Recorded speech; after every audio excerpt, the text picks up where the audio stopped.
Now that Israel has achieved at least a temporary reprieve from fighting its multi-front war against Iran and its proxies Hezbollah, Hamas, and the Houthis, the world's focus has now turned its attention to the most controversial territories in the whole Middle East, and that's the Gaza and the West Bank.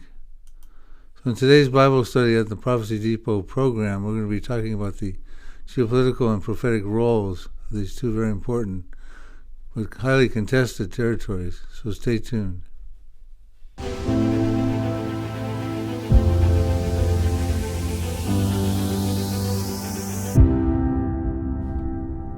Okay, let's turn our attention first to the West Bank. On July 23rd of 2025, the Knesset passed a resolution supporting annexation of the West Bank, and then on October 22nd of 2025, the bill was granted preliminary passage in a close vote of 25 to 24. Additionally, the Knesset at that time also passed a bill to extend Israeli sovereignty over the Ma'ale Adumim settlement, the E1 zone near Jerusalem. You see the Middle East Eye reports in a headline, Israel passes preliminary bill to annex the occupied West Bank. You see a map there held by Smotrich, and the blue area there between the Dead Sea and Jerusalem is that E1 zone. Is very strategic part of the West Bank. I'll be talking more about the importance of that shortly into this program. Now, when this bill was passed, Donald Trump was asked how he felt about that, and he was not in favor of it. And we'll watch hear what he has to say about that. The West Bank is, don't worry about the West Bank. Israel's not going to do anything with the West Bank, okay? Don't worry about it. Is that your question? They're not going to do anything with the West Bank. Don't worry about it. Israel's doing very well. They're not going to do anything with it.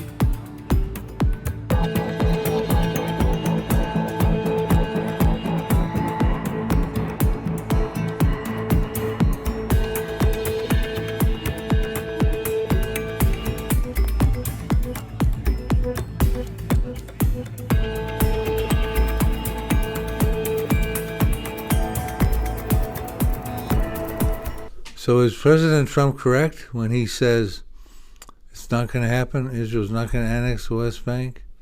Well, perhaps not during his term, but according to Bible prophecies in Obadiah, Jeremiah, and Zephaniah, sometime before the tribulation, Israel's going to annex a whole lot more than just the West Bank. You can see on the map here all these areas shaded in blue, including the West Bank.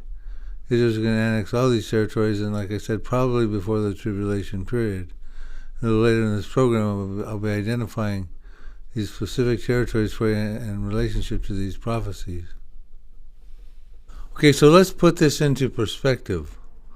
Although the international community identifies this as the West Bank and calls it disputed or occupied territory, according to Israel, it represents its biblical heartland of Judea and Samaria, with a long-standing history dating as far back as 930 BC, following the death of King Solomon, which at that time the kingdom of Israel became divided into two separate kingdoms. Israel was the northern kingdom, and Judah was the southern kingdom. And around 1880, the wicked king of the north, Omri, we're told in 1 Kings 16:24, bought the territory and renamed it as Samaria. Then after the IDF won its victory in 1967 in the Six-Day War, Israel reinstated the names of Judea and Samaria. Now, a majority of the international community wants Judea and Samaria to become the bedrock for a future Palestinian state. That's why they call it occupied land, disputed territory.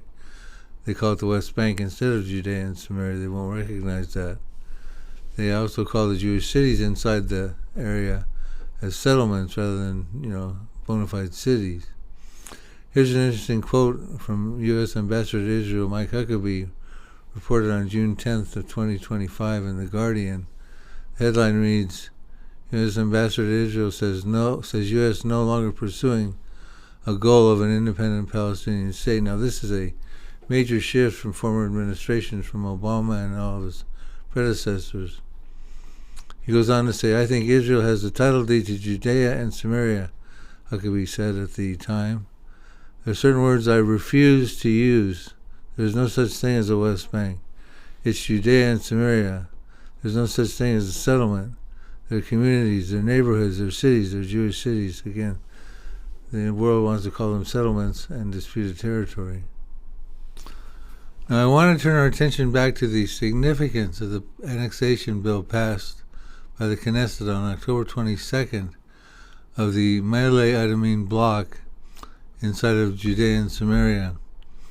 You notice that's where the E1 zone is now. That E1 zone, housing and building that area was frozen for almost 20 years until August 13th of 2025. Finance Minister Smotrich announced tenders for about 3,400 units, housing units, new units to be put in there. And essentially this would cut off the ability for a Palestinian state having a capital in East Jerusalem. Here's a little clip of what it was, how he felt about that when he did this. The Israeli cabinet minister and settler leader pushing the expansion, Bezalel Smotrich, is on the record saying it will bury the idea of a Palestinian state. Now, Smotrich is one of the strongest advocates in Israel for the annexing of the West Bank. Here's an article in September of 2025 reported in the Times of Israel. The headline reads, Smotrich proposes annexing 82% of the West Bank in a bid to prevent a Palestinian state.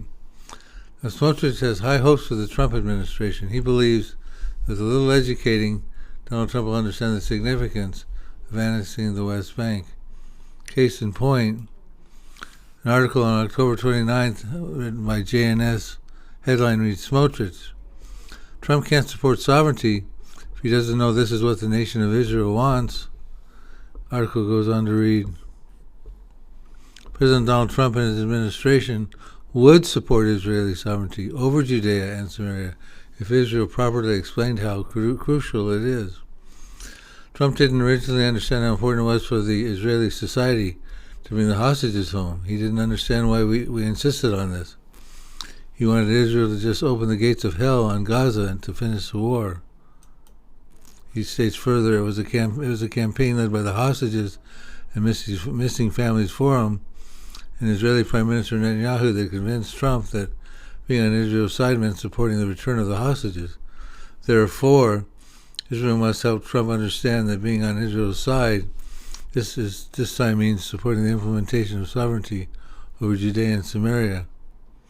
He's very confident, he goes on to say in the article, I'm 100% certain that if we persevere in this, in the Knesset, in the street, in the legal realm, and in the media, if President Trump and his staff would understand how crucial, important, and positive this move is, and how this establishes our right to all the land of Israel, I'm convinced he will support this. That being said, the finance minister emphasized that implementing sovereignty is not conditional on Trump's support. So, see, he thinks Donald Trump just needs a little bit of educating to come on board and support this. But let's see how easy that's going to be when we look at this next clip. Did you promise leaders this week that you would not allow Israel to annex the West Bank? Is that something that you I will not allow Israel to annex the West Bank. No, I will not allow it. It's not going to happen. Did you speak with Netanyahu about this directly? Yeah, but I'm not going to allow it. Whether I spoke to him or not, I did. But I'm not allowing Israel to annex the West Bank. So President Trump is very adamant about not allowing the annexation of the West Bank. But let's say Smotrich gets him to reconsider. Even then, he still has other people within the Trump administration, Vice President Vance and Marco Rubio, that he'd also have to convince to change their position on that.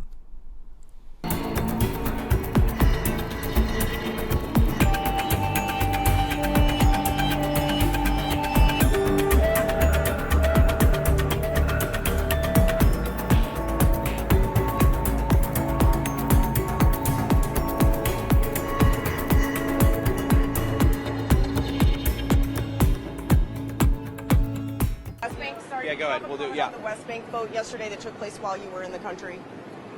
Oh, yeah, that was weird. I was sort of confused by that. Now, I actually asked somebody about it, and they told me that it was a symbolic vote, some symbolic vote to recognize or a symbolic vote to annex the West Bank. I mean, what I would say to that is when I asked about it, somebody told me that it was a political stunt, that it had no practical significance. It was purely symbolic. I mean, look, if it was a political stunt, it was a very stupid political stunt, and I personally take some insult to it. The West Bank is not going to be annexed by Israel. The policy of the Trump administration is that the West Bank will not be annexed by Israel. That will continue to be our policy. And if people want to take symbolic votes, they can do that. But we certainly weren't happy about it. Thank you. Okay, so now let's turn our attention to the significance of Gaza. In so doing, we might just come to understand why President Trump is so adamant about not allowing the annexation of the West Bank. Recently, he proposed his 20-point Gaza plan, which calls for the IDF to withdraw and an international stabilization force to take over. Also calls for interfaith dialogue and opens a path to a Palestinian statehood. Point number 19 clarifies, it says, while Gaza redevelopment advances and when the Palestinian Authority reform program is faithfully carried out, the conditions may finally be in place for a credible pathway to Palestinian self-determination and statehood, a Palestinian state, which we recognize as the aspiration of the Palestinian people. Now, the stabilization force, international stabilization force, consists of, so far, Egypt, Qatar, UAE, Turkey, Azerbaijan, Indonesia, Pakistan, Australia, Malaysia, Canada, and France, just to name who's on the list presently. Israel is very concerned about Qatar and Turkey having any military or security presence in the Gaza. They've already voiced their concerns about that. It's also important to note that all of these countries want a Palestinian state. They are all signed on in September 2025, the UN General Assembly, when they adopted the New York Declaration, which was a resolution for a two-state solution, a Palestinian state, making them, now there's 157 countries out of the 193 UN countries that acknowledge the Palestinian state are ready to accept that. So why are all these countries so interested in the Gaza? Maybe this next clip will help us come to understand. A brand new trade route that is both marine and land that would start in India, go through Saudi Arabia, and leave Israel to Europe. This would be an alternative to the old trade route, which led through the Bab el-Mandeb Strait, which was very unstable next to Yemen, and then go through the Suez Canal. But now there is a push to create a new trade route called the India-Middle East-Europe Economic Corridor. And it is the one that Netanyahu spoke about at the UN. Through the UAE, Saudi Arabia, Jordan, Israel, to Europe. This is an extraordinary change, a monumental change. The plan to build this link was approved by the European Union, Saudi Arabia, India, and the United States in September 2023. And then this happened.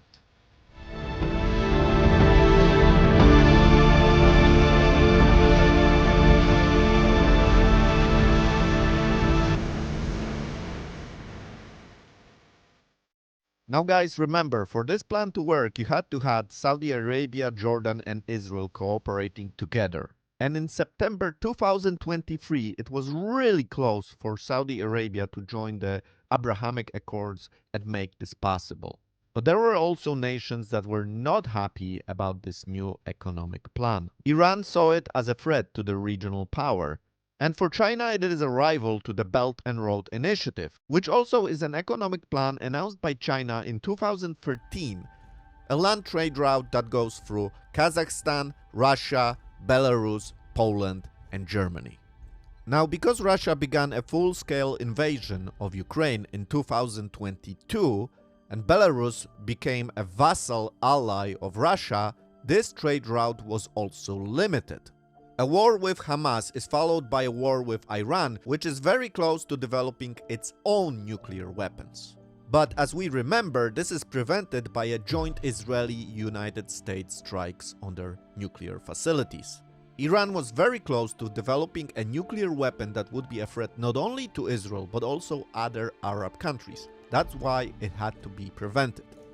And Trump himself said that this historical announcement of the peace deal could not have happened if Iran's nuclear capabilities would not be knocked out.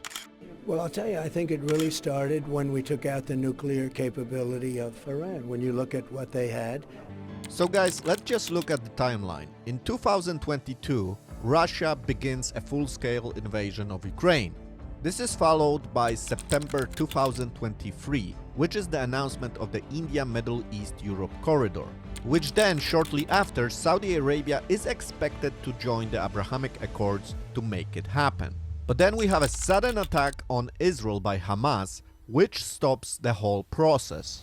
The war between Israel and Iran starts, and then we have the famous Operation Midnight Hammer, where the United States strike Iran's nuclear facilities. And finally, on October 13th, 2025, Hamas releases all the living hostages from Gaza, and a new peace plan is announced by Trump, which basically means a return to the India-Middle East-Europe corridor initiative. But again guys, for this to work, you gotta have peace in Gaza. Otherwise, this whole plan doesn't make any sense.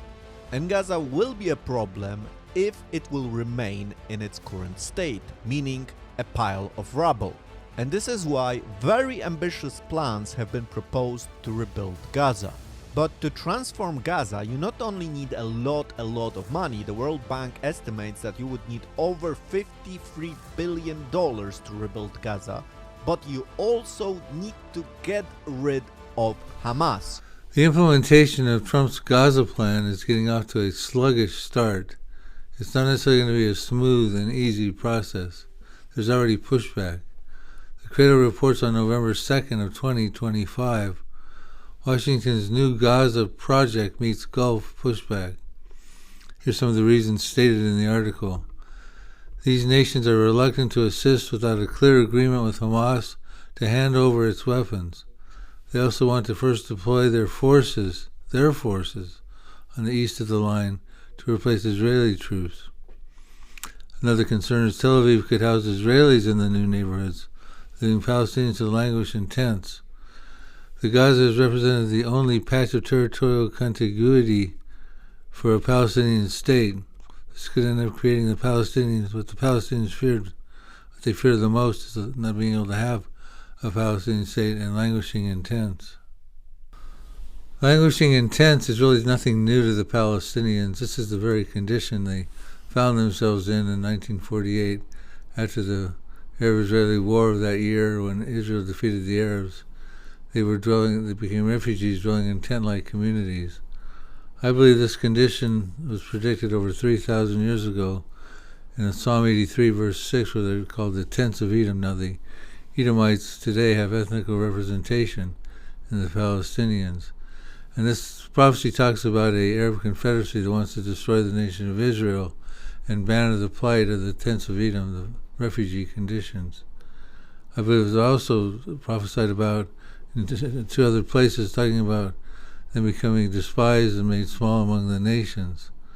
Jeremiah 49:15 talks about the Edomites. It says, "For indeed I will make you, Edom, small among the nations, despised among men."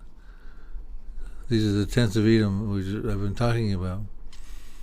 Obadiah echoes the same sentiment. Obadiah 1:2 says, "Behold, I will make you small among the nations. You, Edom, shall be greatly despised." Now, the Palestinian prognosis is very, very grim. According to Obadiah chapter 1, verse 18, which states, "The house of Jacob shall be a fire," that would be the Israeli Defense Forces, "and the house of Joseph a flame," that would also be the IDF. "But the house of Esau shall be stubble, and no survivor shall remain of the house of Esau, for the Lord has spoken." I put Palestinians in there as the descendants of Esau. Esau fathered the Edomites. We've been talking about the tents of Edom. I'm not saying all Palestinians are Edomite descent. I personally believe a vast majority of them are. But their future is very, very grim, according to Obadiah 1, verse 18. President Trump is on the record for saying he will not allow Israel to annex the West Bank. He says it will not happen. But here's where I believe the Bible proves him to be incorrect. We read Obadiah 1:18, which talked about the Palestinian prognosis, where Israel will soundly defeat the descendants of Esau, the Palestinians per se. In the aftermath, we find out that Israel is going to annex a lot of territory. Obadiah 1, verses 19 through 20 reads as follows. Those of the Negev shall possess Mount Esau, and those of the Shephelah shall possess the land of the Philistines. They shall possess the land of Ephraim and the land of Samaria. And Benjamin shall possess Gilead. The exiles of this host of the people of Israel shall possess the land of the Canaanites as far as Zarephath, and the exiles of Jerusalem who are in Shephrad shall possess the cities of the Negev. So let's look at that on a map of what's being said here. So I displayed this map at the beginning of this study, and now it's time to identify the territories that Israel annexed according to Obadiah 1 verses 19 through 20, which we just read. You see on the left-hand corner the ancient names, and we're going to put their modern-day equivalents with a numerical number right next to the name. Number 1 we'll start with the Negev, which is down there just sort of northeast of the Egypt border. 2, which is Mount of Esau, would be southern Jordan. Shephelah would be historically much of Judah, but historically. Philistines inhabited the Gaza area. Ephraim would be parts of central and northern Israel.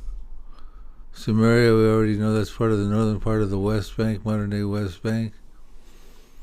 Benjamin would be just a little bit of north of and a little bit east of the Dead Sea. Gilead would be a little north and east of that, probably into the Golan area, Golan Heights. Canaanites, the land of Canaan, was comprised much of modern-day Israel. Historically, Zarephath even reaches into the southern parts of Lebanon, just above Tyre, between Tyre and Sidon. Another supporting scripture regarding the Gaza annexation, we turn our attention to Zephaniah 2, verses 4 through 7. I've abbreviated these verses. For Gaza shall be forsaken. That's the Gaza we're talking about. Woe to the inhabitants of the seacoast. It's on the seacoast. The word of the Lord is against you, land of the Philistines. I will destroy you, so there shall be no inhabitant. The seacoast shall be pastures with shelters for shepherds and folds for flocks. The coast shall be for the remnant of the house of Judah. They shall feed their flocks there. In the house of Ashkelon they shall lie down at the evening, for the Lord their God will intervene for them. So what we might glean from these Zephaniah passages concerning Gaza is that should the Trump Gaza plan take effect, and they bulldoze those ruins and level out the area, it may not be for the redevelopment of cities that Palestinians could inhabit, but could actually be a head start for the preparation for the shepherds and folds for flocks of the seacoast, for the remnant of the house of Judah. So we'll see if that has any effect there, but also there's more that Israel's going to annex. So Israel's also going to annex Jordan. We're going to turn our attention to a couple passages here in Jeremiah and Zephaniah. Jeremiah chapter 49 verse 2 reads as follows, Therefore, behold, the days are coming, says the Lord, that I will cause to be heard an alarm of war in Rabbah of the Ammonites. That would be northern Jordan, Ammon Jordan. It shall be a desolate mound, and her villages shall be burned with fire. Then Israel shall take possession of his inheritance, says the Lord. So we see here, in addition to the Mount, Esau's mountain, southern Jordan, and Obadiah 1 verses 19 through 20, we see the northern Jordan is also going to be captured, and Israel is going to annex that territory. Also find out a supporting scripture in Zephaniah chapter 2 verses 8 and 9 regarding not only Ammon but also Moab, which would be central Jordan. I believe it's the same event, just sort of different camera angles, if you will, different details. I have heard the reproach of Moab and the insults of the people of Ammon, which they have reproached my people, and made arrogant threats against their borders. As a result of that, the residue of my people shall plunder them, and the remnant of my people shall possess them. So the IDF will win and plunder them, and the Israeli people will annex that territory. So let's broaden the scope of that map we're looking at. Not only the Obadiah 1 verses 19 through 20, but now we're looking at Jeremiah 49 and Zephaniah 2 to see that Israel is going to actually annex territory into Jordan, along with the Mount of Esau, number 2 there on the map from Obadiah's passages. So we see that Israel will annex the West Bank, Judea and Samaria, and they will annex a whole lot more than that as well. That will happen, it will be allowed. But even more than that, they're going to annex a whole lot more territory at the second coming of Jesus Christ. They'll get all of the promised land, which we find out in Genesis 15:18 is given to Abraham and his descendants. Given the land from the river of Egypt, probably the Nile, to the great river Euphrates, which courses through modern-day Iraq and Syria. And you could literally fit in about 36 of modern-day Israel into this landmass. We're going to find out that in advance they're going to get probably some of this territory as a result of the wars we just looked at. But ultimately they'll get all that land when the Messiah returns and his millennial rule in his messianic kingdom. I really want to thank you for watching this video. If you enjoyed it, and if you have not already done so, please consider subscribing to our YouTube page at Prophecy Depot Ministries. Bill Salus, you can go on YouTube and search Prophecy Depot Ministries. Also, take the time to visit our product page at prophecydepot.com. You'll find my books and DVDs there. We even have bundle deals, discounts of books and DVDs for you. While you're there, also check out our spiritual survival kit for those left behind thumb drive.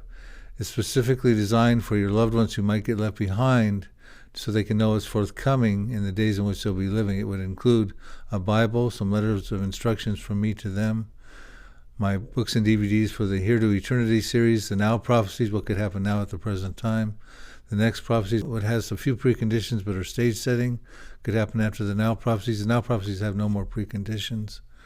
The Last Prophecies, which include the prophecies in the first half of the tribulation, the Final Prophecies, which include the prophecies in the second half and final half of the tribulation. And then we conclude the series with the Millennium Prophecies and the New Jerusalem. Additionally, while you're there, you'll see my new book and DVD called The Future War Prophecies. And you see some of the topics that are discussed there: the First War of Iran, the war we talked about in this video with Israel and Syria, the proxy war that shakes Israel, Psalm 83, Ezekiel 38. You see the list of these different topics up there. Please visit and consider purchasing this book and DVD as well.